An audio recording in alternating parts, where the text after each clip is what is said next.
Bom dia, muito obrigado pela presença de vocês.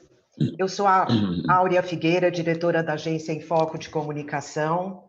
Quem fala conosco hoje é o economista, tributarista e deputado federal por 7 mandatos, Luiz Carlos Rauli. Ele é o idealizador da PEC da Reforma Tributária, que hoje é a PEC 110, que está em análise na Comissão Mista do Congresso. Miguel Aburrab é engenheiro e empresário global na área de tecnologia com a empresa Neogrid. É o autor do modelo Abuab de cobrança automática de IVA e IBS, de simplificação tributária. Os 2 palestrantes são autores do livro Não Dá Mais para Postergar. Eu queria colocar à disposição de vocês, a nossa equipe. Os materiais da apresentação serão compartilhados com vocês logo depois da coletiva.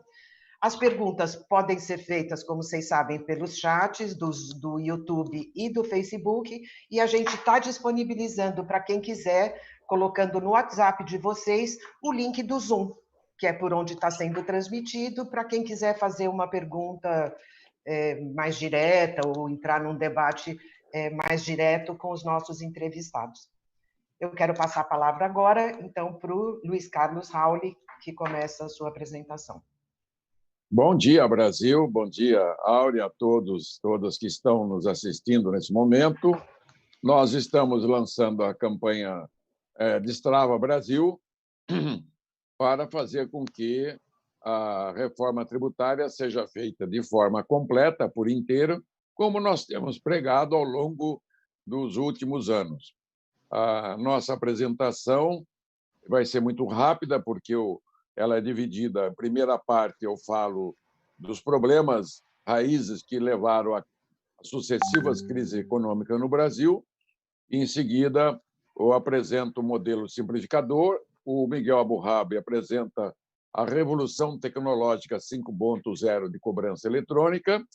E eu concluo com a parte fraterna e solidária, que é a diminuição da carga tributária para as famílias de menor poder aquisitivo. Esta PEC 110, ela tem origem na Câmara, na tramitação da comissão especial que foi instaurada em 2015. Em 2018, houve um acordo de todos os partidos políticos na Câmara dos Deputados e foi aprovada por unanimidade. É a PEC 293-A de 2004. E, naquela época, não podia ser votado porque havia intervenção no Estado do Rio de Janeiro. Com o novo governo, o novo parlamento brasileiro, começou a tramitar na Câmara a PEC 45. E, em seguida, a 293 foi patrocinada pelo presidente do Senado, Davi Alcolumbre, sendo relatada pelo eminente senador Roberto Rocha, que é o líder do PSDB no Senado da República, lá na Comissão de Constituição e Justiça, presidida pela senadora Tebet. E, na Câmara, a comissão mista foi reinstalada, uma nova comissão, presidida pelo Wildo Rocha e relatada pelo líder Aguinaldo Ribeiro. Nós temos 2 PECs, portanto, do mesmo assunto, que é a criação do Imposto de Bens e Serviços, né, que pretende mudar toda a configuração tributária da base de consumo do país. E, então, a nossa PEC ela, hoje seria, né, 290ª palestra que estamos fazendo para todo o Brasil. Podemos ir em frente, então. O que travou o Brasil nesses últimos 40 anos foi uma conjugação de elevação da carga tributária global, né, com o crescimento da população, né, e o aumento da despesa pública brasileira. O excesso de número de impostos que foram criados ao longo desses últimos 40 anos e a elevada carga tributária sobre a base do consumo. Com isto, a economia brasileira teve a pior conjugação do mundo. Nos 50 anos, ou um pouco mais de 50 anos antes de 1980, que não é um divisor de água, 1980, de 1930 até 1980, o Brasil teve um dos maiores crescimentos econômicos do mundo, a taxas de crescimentos recorde de 6,3% ao ano, que fez do Brasil a maior atração do mundo. Nossos ancestrais, bisavós, avós e pais vieram para o Brasil porque o Brasil tinha uma economia estável, estabilidade política, terras abundantes e férteis, águas abundantes, ciclos de chuvas regulares e clima ameno. Isso fez com que, né, milhões de europeus, asiáticos viessem para o Brasil, se juntando aos nativos indígenas e os contingentes de africanos que vieram para o Brasil no século XVIII e no século XVII. Com isto, a formação do povo brasileiro e um crescimento econômico que foi até 1980. Imagine o Brasil crescendo a 6,3% ao ano ainda hoje. Foi exatamente em 80 quando a China e os tigres asiáticos começaram a crescer e nós declinamos o nosso crescimento, caímos nos últimos 40 anos, de 1981 até o ano passado, a uma taxa de 2,2%. Então, é isso que nós estamos mostrando. Com isso, passamos a ter o que se chamou de voo de galinha.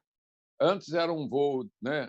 Era um voo de céu de brigadeiro até 80, de 81 para cá, criando como a galinha, ela voa muito pouco e cai, né?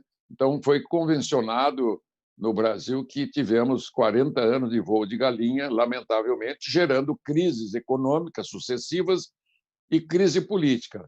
Num momento de grande crise política, econômica, vem a crise política e a troca de governo. Foram 3 vezes que aconteceu isso, 81, 82 e 3, 1999, 1989, 90 e 91, 2014, 15 e 16. E aí veio, né, a tentativa de saída da crise, veio agora a pandemia e continuamos em crise.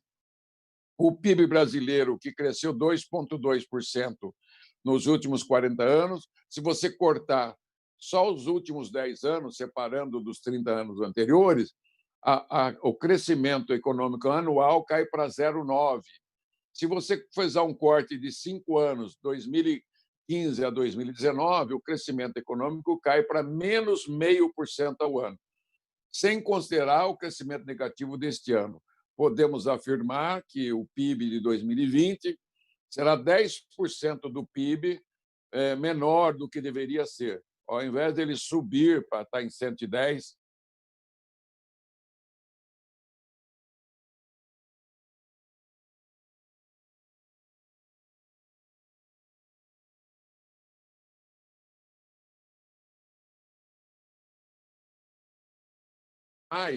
principalmente pelo Banco Mundial, através do relatório anual chamado Doing Business, coloca o Brasil, que é a 9ª economia do mundo, em 184º pior sistema tributário do mundo. É isso mesmo que você acabou de ouvir. 184ª posição. Sendo que, se nós somos a 9ª economia do mundo, deveríamos ter o 9º melhor sistema tributário do mundo. E um desperdício sem fim, né? O que mata as empresas, mata os empregos, né? Mata o poder aquisitivo, mata o salário e mata a economia brasileira. E nos últimos 5 anos, então, deixou de ter voo de galinha para ter crescimento tipo rabo de cavalo. Tudo isso tem origem, né, em 1965, quando foi criado o ICMS, o ISS, IPI desmembrado. A base consumo, em 1965, foi desmembrada em 3 partes. Os municípios tributariam o serviço, os estados os bens e a União um adicional da tributação do ICMS, que chamou IPI.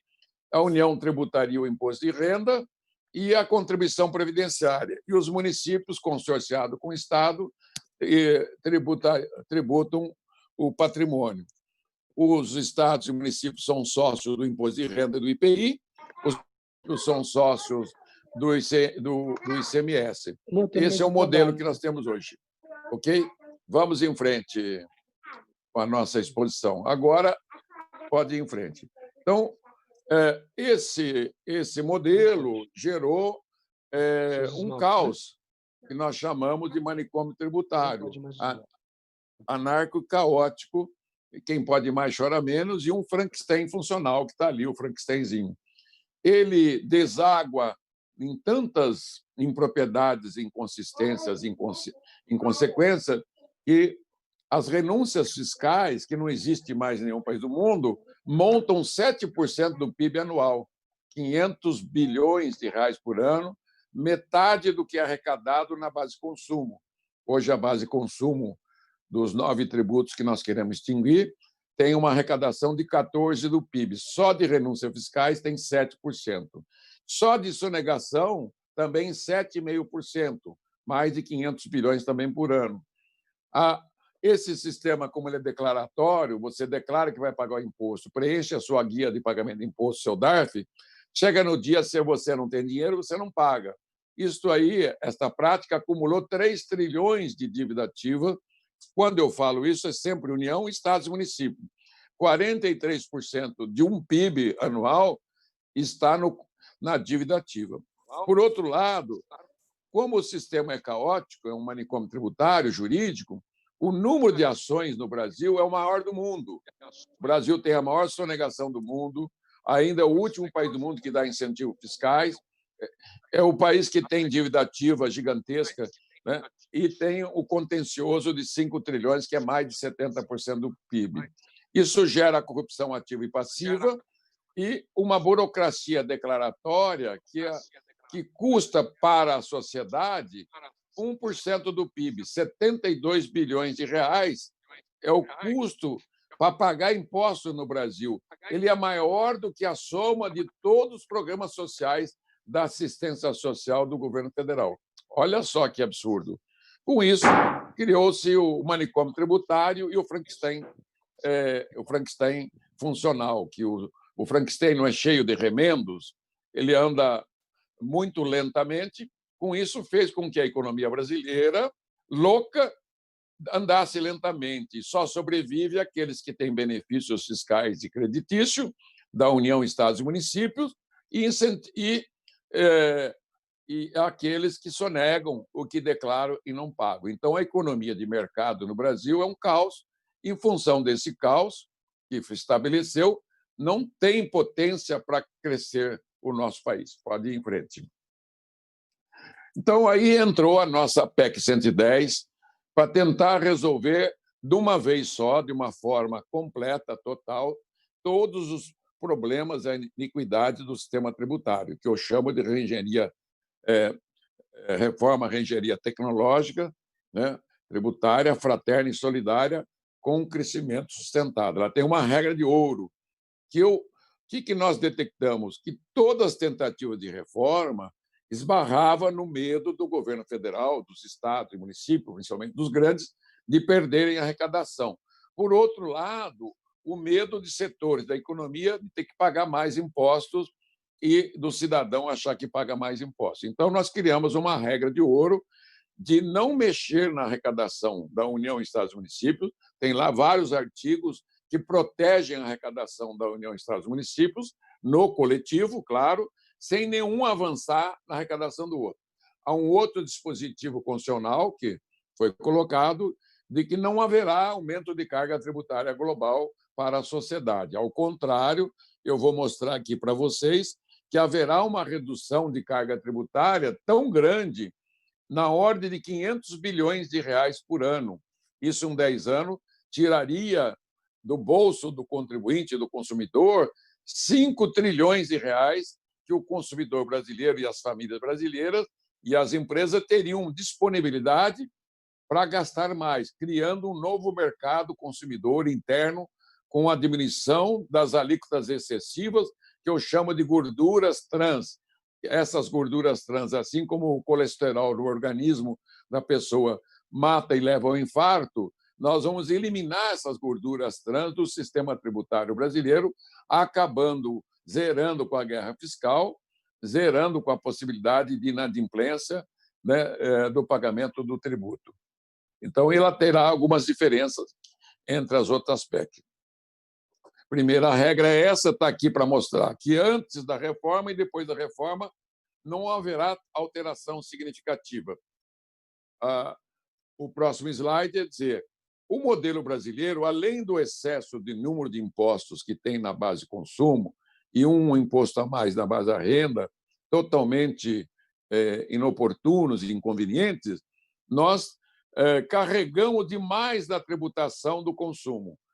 Aqui nós destacamos em vermelho uma comparação do Brasil com os Estados Unidos com a média da tributação dos países membros da OCDE. Lembrando que o Brasil não faz parte da OCDE porque não tem um sistema tributário compatível com o sistema tributário da OCDE. Esse é o maior entrave da entrada do Brasil na OCDE. Então, vamos fixar só na base renda e consumo. O Brasil tem 21% da sua arrecadação que vem do imposto de renda, pessoa física e jurídica e CSL. Numa arrecadação de 100%, nós só temos 21% que vem do imposto de renda. Nos Estados Unidos, 49,1%, e a média da OCDE é 34%.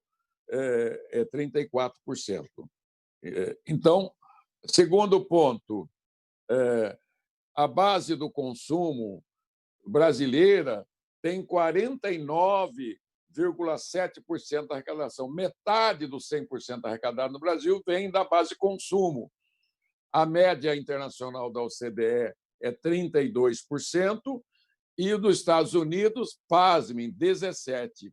Ora, quanto menor for a tributação do consumo, maior o poder aquisitivo, menor a desintermediação, melhor o ambiente de negócio, faz com que as famílias tenham mais poder aquisitivo, porque o grande imposto progressivo no mundo chama-se imposto de renda, que é tratar os desiguais desigualmente. Ganha mais, paga mais, ganha menos, paga menos. Por isso que o nosso modelo criou esse monstrengo, que é a excessiva tributação da base do consumo em cima dos trabalhadores. Um levantamento de um gráfico que está ali na frente, uma família de 2 salários mínimos mensal no Brasil paga 53,9% de imposto. E quem ganha acima de 30 salários paga apenas 29%. Não existe modelo mais iníquo e injusto, né, desumano do que esse. Essas bolas são as bases tributárias que nós temos aqui. Consumo, renda e patrimônio, propriedade, folha e outros. Olha o excessivo número de tributos disso e olha a comparação que eu vou fazer agora para vocês. Né?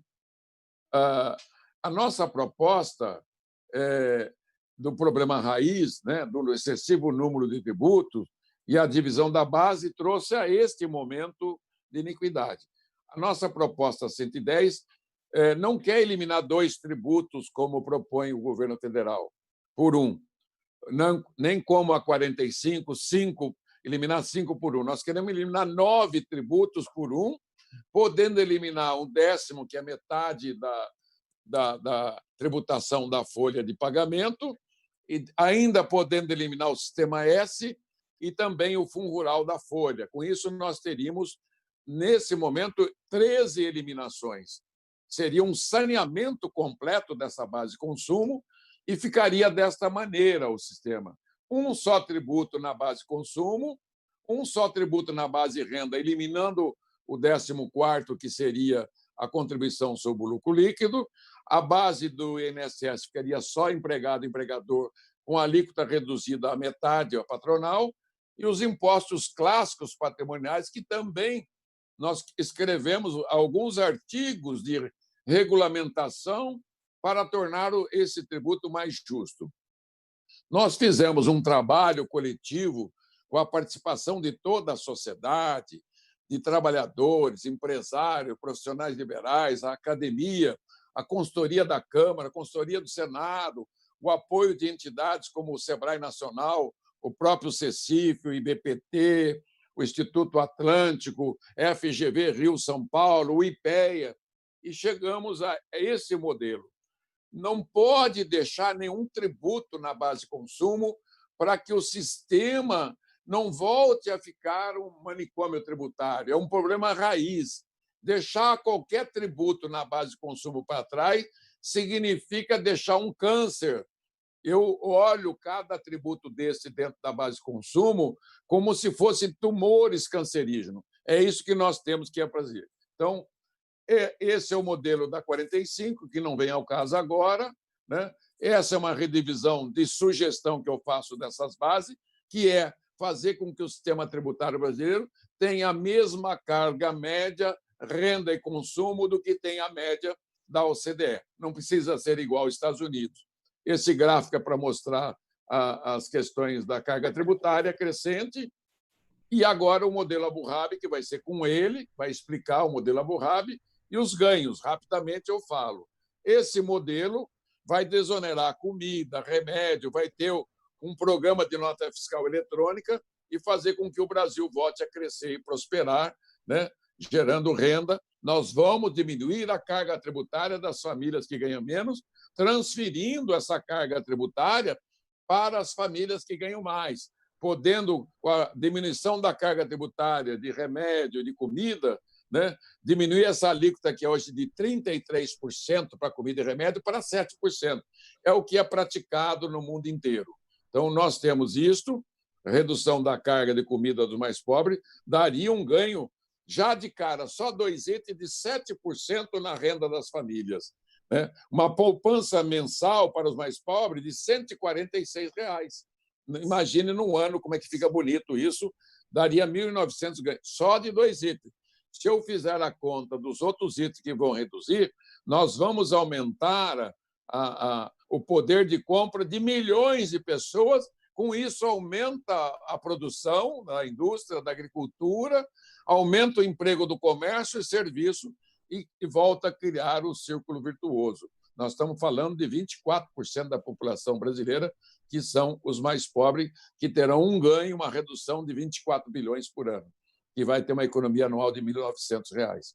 Então, a transferência da matriz tributária do consumo para a renda, um outro comando constitucional, que está lá, já falei disso. O que os governadores pediram na sua carta, através dos secretários de Fazenda, está atendido. Os fundos constitucionais estão todos atendidos. Né? Criamos vários fundos constitucionais, importante para eles, como o Fundo de Desenvolvimento Regional de 30 bilhões, o Fundo de Exportação de 10 bilhões, né? Um fundo derivado da extinção do PASEP de 10 bilhões e assim por diante. Nós temos agora o ganho. O que ganha com essa reforma completa?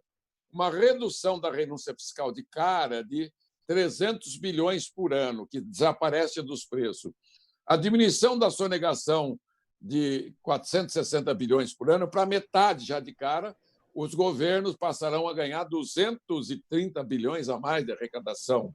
A dívida ativa zerada, que hoje ela tem um estoque de 3 trilhões. Isso dá um ganho anual que vai sair das costas do consumidor de mais de 100 bilhões.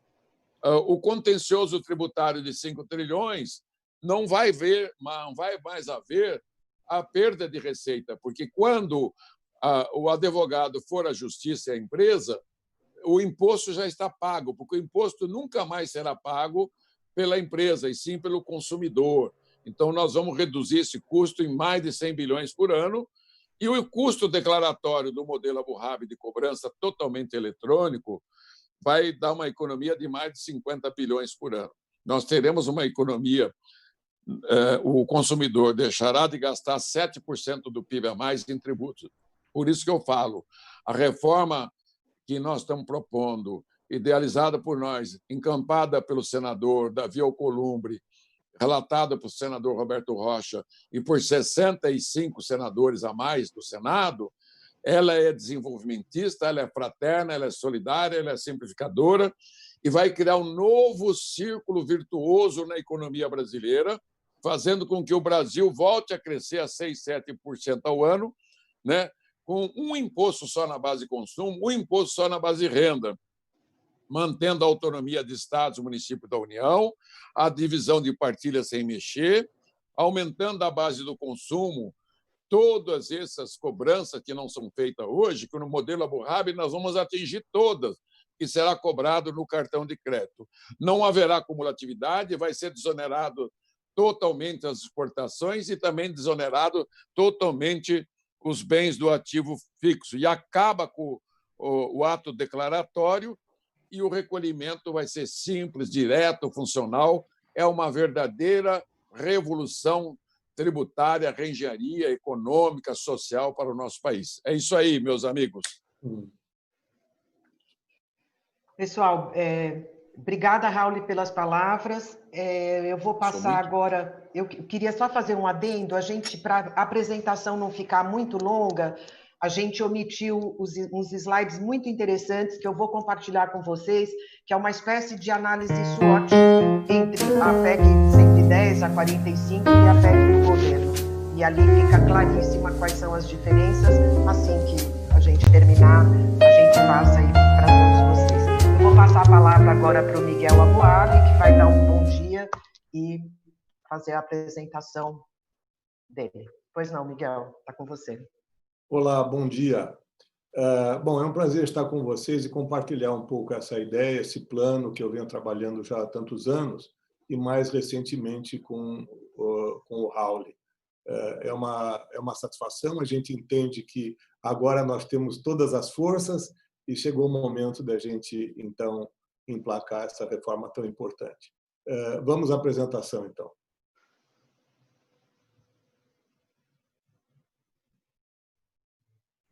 Olá, quero lhes apresentar o modelo Aboab de cobrança automática de IBS, Imposto sobre Bens e Serviços. Sou Miguel Aboab, engenheiro mecânico, formado pelo ITA, fundei a DataSul e mais tarde a NeoGrid, empresas de software, onde eu tive a oportunidade de implementar sistemas fiscais em milhares de empresas em todo o Brasil. O atual sistema tributário brasileiro é caracterizado por inúmeras medidas que foram aplicadas uma a uma através de pacotes sucessivos, em cima de efeitos, em cima dos sintomas, mas nunca de maneira eficaz para resolver as causas, para resolver o problema raiz. A proposta aqui apresentada com o deputado Raul foi objeto de uma análise holística de muitas causas e efeitos indesejáveis em nosso sistema tributário e propõe uma solução eficaz que resolve as causas raízes, as causas que impedem o crescimento do nosso país. Dentre os efeitos indesejáveis, podemos citar sonegação, inadimplência, informalidade, substituição tributária, obrigações acessórias, fiscalização, refis, corrupção, autuações, alta complexidade, excesso de processos na justiça, alto valor no contencioso, alto custo de arrecadação, e ainda aumento de alíquota de imposto. A teoria das restrições nos diz que, para melhorar o todo, não precisamos melhorar tudo. Quando lidamos isoladamente com cada efeito, estamos lidando com sintomas e não com as causas reais. Enquanto as causas reais permanecerem intocadas, os efeitos indesejáveis não desaparecerão e novos serão criados. No sistema de arrecadação, temos 3 causas raízes: o imposto declaratório, o recolhimento é iniciativa do contribuinte e as transações bancárias não têm suporte contábil. Na cadeia de suprimentos, num sentido vai a mercadoria e no outro sentido volta o dinheiro. É mais fácil controlar a volta do dinheiro do que a ida da mercadoria. A nota fiscal é um contrato que estabelece a entrega de produtos ou serviços mediante pagamento de mercadorias e do imposto correspondente. Somente após o pagamento do imposto correspondente àquela nota fiscal é que haverá um crédito financeiro. Assim, o cálculo de imposto é conferido pelo Estado e a apuração será feita automaticamente. Hoje, o contribuinte paga seu tributo, mesmo que não tenha recebido de seu cliente. Na proposta, o tributo é recolhido automaticamente pelo sistema bancário no momento em que o cliente pagar o boleto ou fizer a transferência bancária ao contribuinte.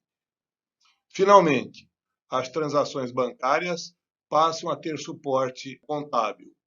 Os boletos ou transferências bancárias precisam fazer referência ao documento fiscal que deu origem àquela transação. Passamos a ter redução da sonegação, da inadimplência, da fiscalização, da corrupção, de processos na justiça, de aumento de contencioso e da complexidade. Teremos aumento da arrecadação sem aumento de alíquotas. O imposto, então, é calculado pelo Estado, ou pelo menos conferido pelo Estado. O recolhimento passa a ser automático pelo sistema bancário e as transações bancárias passam a ter suporte contábil. Assim, todos os efeitos indesejados como que desaparecem, evaporam, porque nós atuamos nas causas raízes. As cobranças bancárias de empresas contribuintes. Nos boletos de cobrança ou nas transferências bancárias, deverão constar o número da nota fiscal e o valor do imposto a ser recolhido. Somente após confirmado o recebimento do imposto referente a cada nota fiscal é que será gerado um crédito financeiro para o contribuinte. Diariamente, pela liquidação do boleto, será acreditado ao contribuinte o valor líquido de impostos. E, em D+2, será feito o crédito financeiro aos contribuintes e ao governo. Isto será a devolução dos créditos obtidos nas etapas anteriores. Finalmente, para cobrança por meio de pagamento, se houver uma alíquota única, o imposto poderá ser calculado automaticamente pelo sistema de meio de pagamento. Porém, se as alíquotas forem diferenciadas por produto, deverá ser calculado pelo sistema de frente de loja de cada um dos RPs. Será destacado na transação o valor do imposto e os sistemas de meio de pagamento farão depósitos àquele CNPJ emitente com os valores já líquidos de impostos. Os tributos referentes à venda de dinheiro serão recolhidos, como atualmente, com base na escrituração fiscal. Será criado um comitê gestor. Será o órgão que irá apurar, conferir e controlar os impostos em todas as esferas. Caso o governo federal possua um IBS específico, terá o seu próprio comitê gestor. O sistema do comitê gestor receberá diariamente da Cefaz as notas fiscais eletrônicas e do sistema bancário as transações de liquidações dos impostos. A apuração passa a ser feita diariamente e transferida para os cofres da União, estados e municípios. O sistema do comitê gestor disponibilizará informações eletrônicas sobre a movimentação da conta de impostos para cada contribuinte, permitindo assim automatizar a contabilização. Podemos aqui apresentar um exemplo, por hipótese, se o IBS for 20%.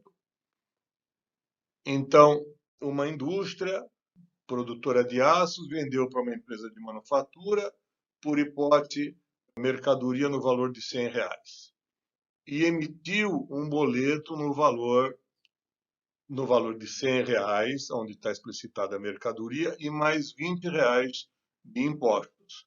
Ao pagar, quando a manufatura vier a pagar por esse boleto, os R$100 vão para a indústria, vão, então, para o fornecedor e R$ 20 vão para o governo.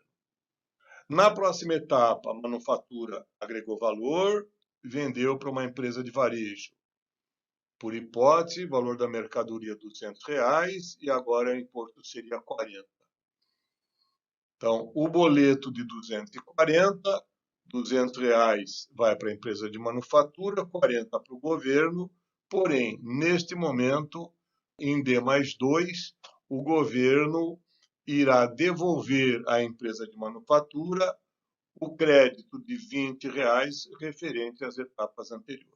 Essa empresa de varejo vendeu agora a um consumidor final, por hipótese, por 400, o imposto seria 80, e nesse caso, então, nessa situação, quando a empresa de varejo, após ter recebido do consumidor, terá um crédito financeiro de R$ 40.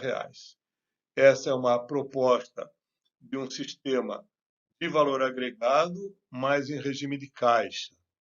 As notas fiscais são meramente um contrato e, portanto, as notas fiscais seriam escriturais. Nesse sistema de modelo de caixa, tudo é baseado em transferência de dinheiro, tudo é baseado em transferência de recursos. Concluindo, este é o sistema onde o imposto é calculado ou conferido pelo Estado, o recolhimento é automático pelo sistema bancário, as transações bancárias passam a ter suporte contábil e o principal, haverá o crédito financeiro das etapas anteriores.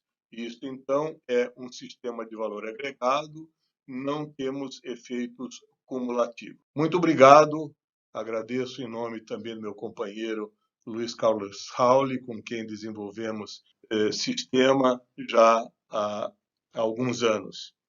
Temos os livros que levam o título Devo Não Nego, Pago Quando Receber, e mais recentemente, com o Rauli, Não Dá Mais para Postergar. Muito obrigado.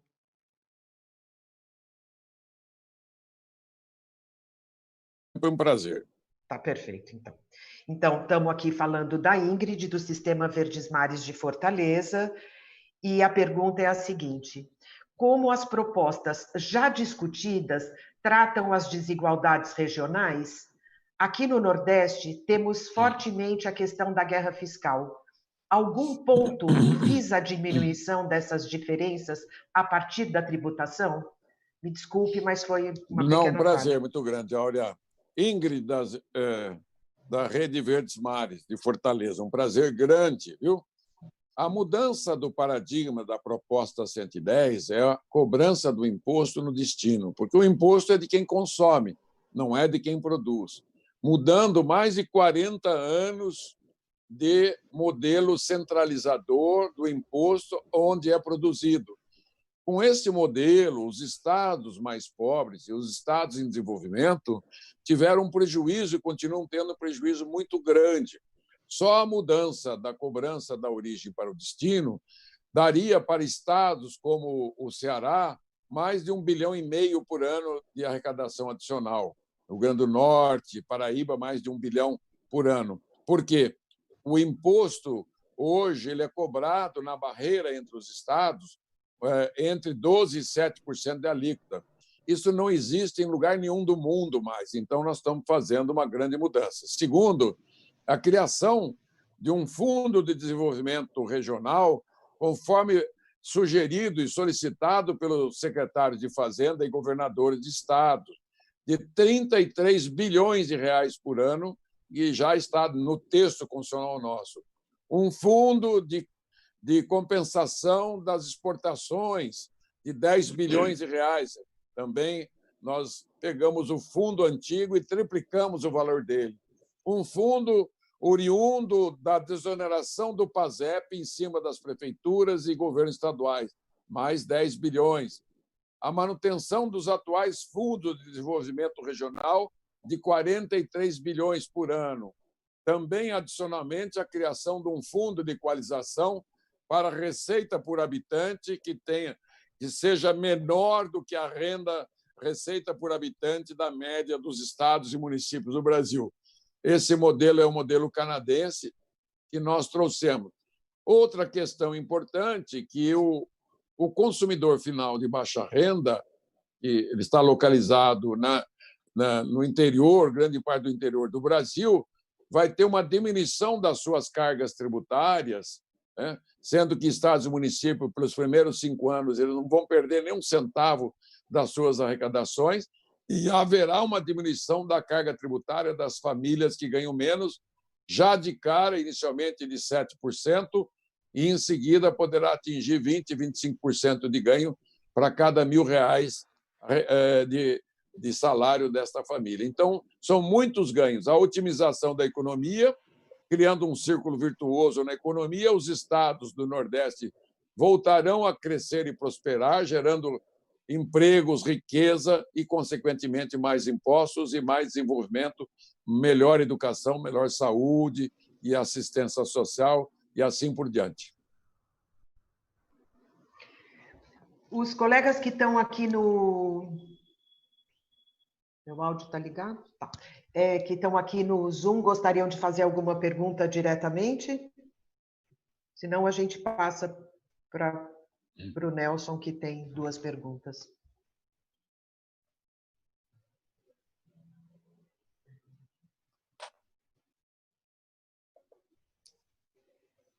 Nelson.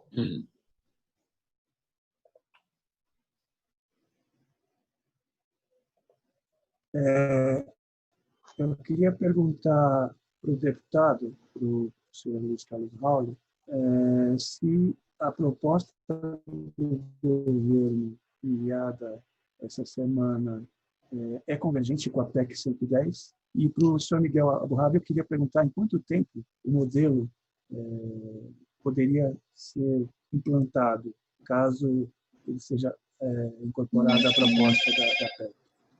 Pois não, Nelson, muito obrigado pela pergunta. A proposta do governo, que foi entregue ontem, ela contém a reforma de apenas 2 tributos, né? De uma base de consumo que tem 9 grandes tributos. Quer dizer, e no contexto de todo o sistema tributário, ela representa um pouco menos de 20% da reforma tributária. Ela é bem-vinda porque ela é um pedaço do todo. Ela não é o todo, nem parte. Ela é um pedaço muito pequeno da base de consumo e que nós temos que fazer olhando de uma forma completa e total para a base do consumo, que arrecada anualmente 14% do PIB, de uma arrecadação de 33% do PIB, 42% da arrecadação nacional, vem da base do consumo. Ora, se você trata só um pedaço dessa base do consumo, o sistema fica capengo, né? Ele não se encaixa.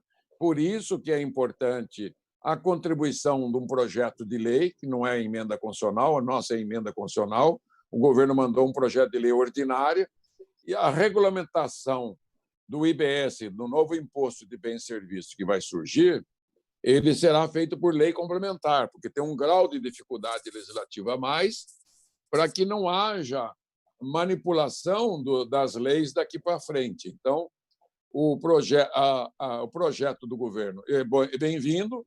Ele acenou e disse ao presidente da Câmara e do Senado e ao Congresso e à Nação, o ministro Paulo Guedes, que quer trabalhar junto com o Congresso, e disse que o Congresso é que decide.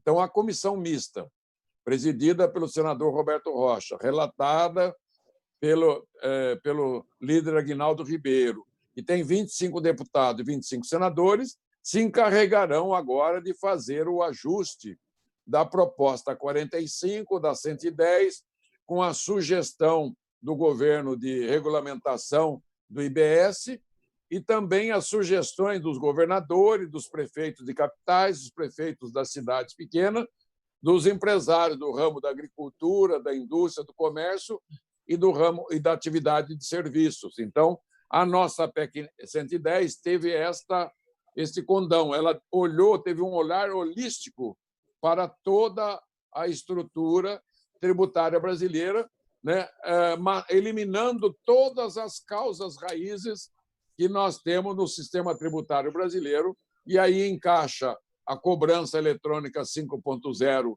né, do Miguel Abuhab, e encaixa também o tratamento diferenciado para aqueles que ganham menos, que pagam mais impostos hoje. Nós vamos dar o tratamento de diminuição da carga deles, e setores da economia que precisam de tratamento diferenciado, como cooperativas, como a agricultura, a micro e a pequena empresa, a logística reversa, a questão socioambiental e etc. Então, nós olhamos e apresentamos solução para cada ponto desse, principalmente uma questão fundamental no Brasil, que é aumentar a carga tributária da renda, diminuindo a carga tributária do consumo. O Brasil tem a maior carga tributária de consumo do mundo, consequentemente, tem a maior inadimplência do mundo, o maior contencioso do mundo, a maior sonegação do mundo, e é o único país grande do mundo que ainda dá incentivo fiscal para o desenvolvimento. Então, nós estamos com uma PEC bem trabalhada, bem discutida. Essa aqui é a 290 palestra que eu faço, mais de 700 reuniões de construção desse modelo, junto com todos os segmentos e setores da economia brasileira. Ok? E agora, então, comigo. Yes. Isso, Miguel, yes. A pergunta seria, em quanto tempo poderia ser implementado o sistema? Bom, quero dizer que temos detalhado esse sistema, já são 100 páginas, o projeto está todo detalhado, pronto para ser codificado. Estaremos usando as últimas tecnologias de Big Data, nuvem, enfim, todas as tecnologias existentes, e estamos tendo, inclusive, suporte de grandes empresas na questão tecnológica. Evidentemente, o sistema precisa agora ser codificado, e existe já um pedido para a comissão mista, para o senador Roberto Rocha, para que a gente forme uma comissão onde será apresentado esse sistema e, uma vez aprovado pela comissão, deverá ser alocado uma verba, uma equipe já para codificar. Eu entendo que, se a comissão aprovar nas próximas semanas, ou ainda dentro de um mês ou dois, a gente consiga codificar o sistema ainda esse ano, de maneira que, quando entrar o sistema já para o próximo ano, nós já poderemos iniciar os testes, e entendo que a proposta do PIS/COFINS agregado, do CBS, enfim, como foi definido pelo ministro Guedes, a gente possa já começar a implementação com esse novo sistema. Isto vem ao auxílio, isto vem ao encontro de que as próximas etapas, que seria agregar os demais impostos, que seja ICMS, ISS, todos os demais impostos sugeridos pelo Raul, eles venham agregar, e já numa tecnologia que terá sido testada pelo CBS. Perfeito. Eu vou pedir para o Cláudio abrir a câmera do Rodolfo Costa, da Revista Oeste. Ele quer fazer uma pergunta diretamente para vocês.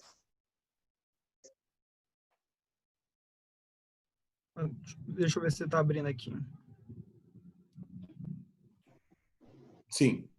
Ops. Será que foi? Foi. Tudo bom? Bom dia, Raul. Bom eu dia. queria tirar uma dúvida, por gentileza. Gostaria de saber que leitura, avaliação que o senhor faz sobre as críticas do setor de serviços. Já tem vários representantes, várias entidades criticando essa proposta apresentada, proposta fragmentada apresentada pelo Ministério da Economia, e saber se a desoneração da folha, né, por meio ali de uma alíquota, de um tributo sobre pagamentos eletrônicos, se esse é o melhor caminho para solucionar esse problema do setor de serviços. Muito obrigado, Rodolfo Costa, da Revista Oeste. Então, é claro, o Miguel tem uma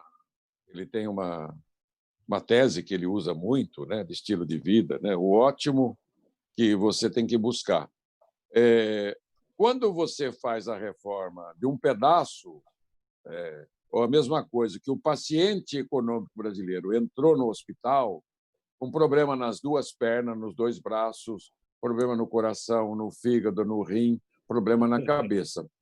Se você vai lá e trata só das duas pernas e põe o paciente para a rua de novo, ele vai andar arrastando, cheio de dores, cheio de problemas. Ele não será um atleta para fazer a maratona do crescimento econômico nacional.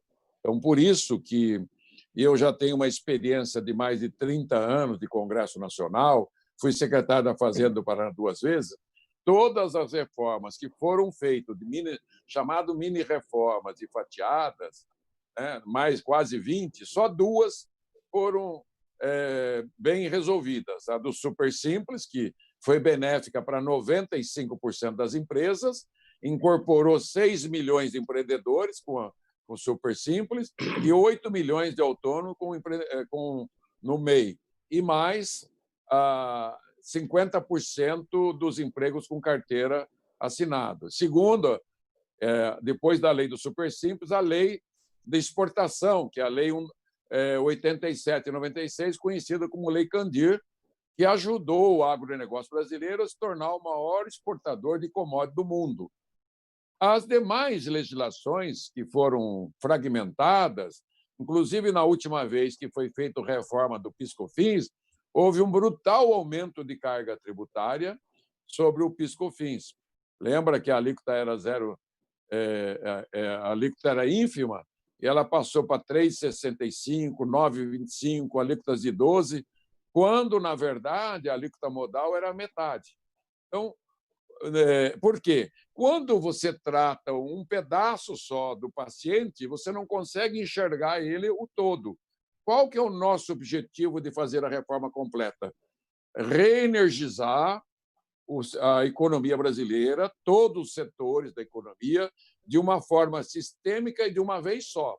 Como o Miguel fala, um ponto só que nós vamos mexer e todo o sistema vai voltar a funcionar como funciona em todos os países do mundo que adotaram o IVA, né? Que é o IBS, que é a mesma coisa. Então, é um único imposto na base de consumo, não a manutenção de 7, 8, 9, 10 impostos, porque eles são concorrentes da mesma tributação de bens e serviços.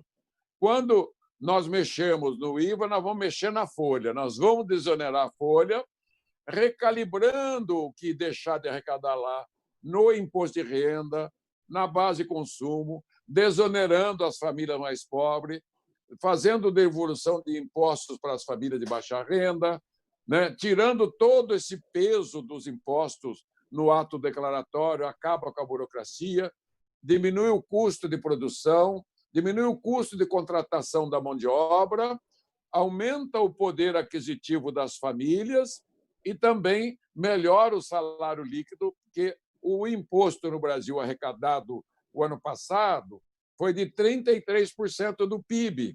Só que nós temos quase 12% a mais do PIB em carga tributária não arrecadada e 7% dela em renúncias fiscais, né? E mais o contencioso, e mais o declara e não paga, e mais o custo burocrático. Quando você soma tudo isso, você vai ver que você tem 10%, 12% do PIB que é tributado, estão nos preços relativos da economia de cada item consumido por cada brasileiro, seja num supermercado, numa farmácia, num serviço médico, num serviço de educação, qualquer que seja a atividade, né, comercial, impactando a empresa na concorrência, impactando no preço, diminuindo o poder de consumo das famílias. Com isso, criou-se o círculo negativo. E o que nós queremos fazer é um círculo virtuoso da economia, mexendo de uma forma holística, completa, no paciente econômico brasileiro, que há 40 anos cresce a 2,2%, nos últimos 10 anos cresceu a 0,9%, e nos últimos 5 anos está crescendo negativo, a 0,5%, com um rabo de cavalo. Quando você mexer na tributação do serviço, você vai equilibrar com bens. A tributação de bens está lá em cima e do serviço aqui embaixo. Não precisa igualar. A nossa PEC prevê 4, 5 alíquotas. Prevê desoneração da folha, ela prevê o aproveitamento do crédito e ela prevê também que o imposto de renda seja o grande imposto para diminuir as diferenças tributárias desse país, e mantendo as regionais, toda a partilha, etc. Então, é uma visão muito completa. Eu participei, ajudei muito o Plano Real, na época, que acabou com a inflação. Mas o Plano Real, sem um sistema tributário, ele não pôde sobreviver. Se o Plano Real, que combateu a inflação, hoje a inflação é baixa, porque a inflação roubava o dinheiro do trabalhador com a remarcação de preço, hoje nós temos que preocupar com o sistema tributário que afeta os juros, tem as maiores taxas de juros do mundo e a maior carga tributária do mundo em cima das famílias de classe média, média baixa e classe baixa. Isso que nós queremos consertar de uma forma completa e total, com segurança jurídica, com segurança econômico-financeira, para a estabilidade da economia brasileira e para o fortalecimento das empresas, do emprego e dos governos federal, estado e municípios.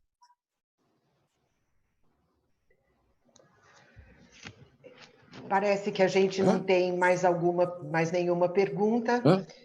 Eu preciso fazer uma para o Miguel. Eu ia pedir as considerações finais. Então faz, deputado. Eu quero que, no lugar das minhas considerações finais, que o Miguel explique as vantagens da cobrança eletrônica 5.0 do Miguel Abuhab vis-à-vis a cobrança no sistema financeiro do dinheiro. Tributar dinheiro ou tributar mercadoria, bens e serviço? O que o mundo faz? O mundo tributa os bens e serviços, a renda e provento e o patrimônio. Se o modelo Abuhab resolve o problema que o ministro Paulo Guedes quer. Eu, pessoalmente, estou convencido que o teu modelo é muito melhor que qualquer outro modelo de cobrança eletrônica jamais visto no Brasil e no mundo. Por favor. Sim, ok. Eu acho que a principal mudança que nós temos aí é que hoje o sistema todo ele controla a circulação de mercadoria. Então, existem postos de fiscalização nas estradas, fiscais para entender se a mercadoria é compatível com a nota fiscal, para saber. Então, tem todo um processo que é feito no controle da circulação da mercadoria. Mas esse é um modelo de negócio que foi inventado quando nós não tínhamos a tecnologia que temos disponível hoje. Então, conforme a tecnologia evolui, nós temos que mudar as regras de negócio.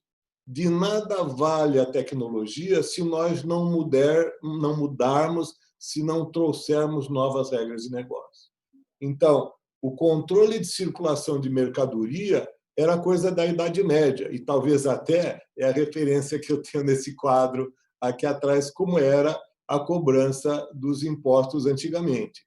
Então, a tecnologia hoje permite que a gente venha a mudar a regra de cobrança de imposto. Então, ele não é mais pela circulação da mercadoria, não é mais pela nota fiscal eletrônica, mas agora ele é pela volta do dinheiro. Então, a ida da mercadoria é um sistema extremamente complexo, são milhões e milhões de pontos de contato que nós precisamos estar monitorando e fiscalizando diariamente. A volta do dinheiro é uma questão dezena de bancos onde os sistemas já estão evoluídos e que a gente pode, estabelecendo as regras, fazer essa integração, e essa é a grande vantagem. Isso pode ser aplicado com muita rapidez e facilidade na proposta já do ministro Guedes. Então, é isso. Então, pelas minhas considerações finais, eu agradeço a oportunidade, tem aí meu e-mail, enfim, os endereços de contato. Ficamos à disposição de todos para novas perguntas e esclarecimentos que for. Agradeço a presença de todos. Muito obrigado. Destrava Brasil, né? Vamos destravar o Brasil. Reforma tributária completa já, destrava Brasil. Para acessar todos os aplicativos, né? Todas as formas de comunicação. Vamos fazer uma grande corrente nacional do Destrava Brasil para que a economia brasileira volte a crescer e prosperar. Com Muito distribuição bem. de renda. Perfeito. Eu também agradeço a presença dos dois entrevistados, uma entrevista muito esclarecedora. Agradeço a presença de vocês. A gente teve um quórum maravilhoso e colocamos-nos de novo à disposição. Nossos contatos vocês têm, Áurea, Júlia, Vitória. Vamos passar a apresentação e estamos encerrando por aqui. Onde vai estar disponível essa palestra, esse debate? Onde vai estar disponível? Quais os meios? No YouTube, Facebook também, sim. Instagram também. Sempre tudo, no nosso Destrava Brasil. Ok. Obrigada, gente. Bom dia para todos. Bom dia. Obrigado. Bom dia. Obrigadão. Tchau, tchau. Vai ter um vídeo.